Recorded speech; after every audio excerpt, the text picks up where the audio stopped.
రీసెంట్‌గా న్యూజిలాండ్‌తో T20 series complete అయింది. ఈ టీ20 సిరీస్ కోసం ఇండియా 15 మెంబర్ స్క్వాడ్‌ని సెలెక్ట్ చేసింది.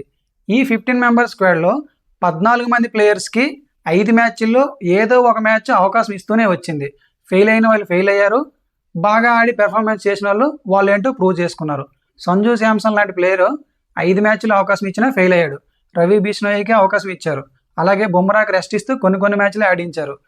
అలాగే ప్రతి ప్లేయర్‌కి కూడా ఏదో ఒక మ్యాచ్‌లో అవకాశం ఇచ్చారు. కొంతమందికి రెస్ట్ ఇచ్చారు. కానీ ఒక్క శ్రేయస్ అయ్యర్‌కి మాత్రం ఏ ఒక్క మ్యాచ్‌లో కూడా ఆడడానికి అవకాశం ఇవ్వలేదు. మనోడు ఫిట్‌గా లేడా అంటే ఫిట్‌గా ఉన్నాడు కాబట్టే ఇంజ్యూరీ అయిన తిలక్ వర్మ ప్లేస్‌లో రీప్లేస్‌మెంట్‌గా తెచ్చారు.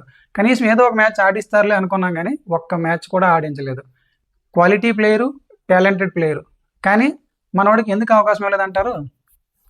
కెప్టెన్ సూర్యకుమార్ యాదవ్‌కి కాంపిటేటరా అంటే సూర్యకుమార్ యాదవ్ కెప్టెన్ కాబట్టి ఎలాగో టీంలోంచి తప్పించలేరు కాబట్టి సూర్యకుమార్ యాదవ్‌కి, శ్రేయస్ అయ్యర్‌కి సంబంధమే లేదు.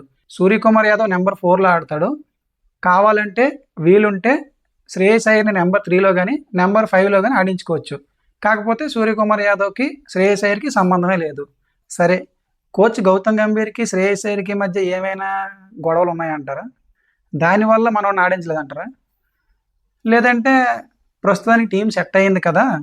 మనోడు మళ్ళీ బాగా ఆడితే లేనిపోని తలనొప్పి తెచ్చుకోవడం ఎందుకు అని ఆడించలేదంటారా? అలా కాకుండా టీ20 వరల్డ్ కప్‌కి ఎలాగో సెలెక్ట్ కాలేదు. సెలెక్ట్ అయినోళ్ళకి మాత్రమే అవకాశం ఇద్దాం.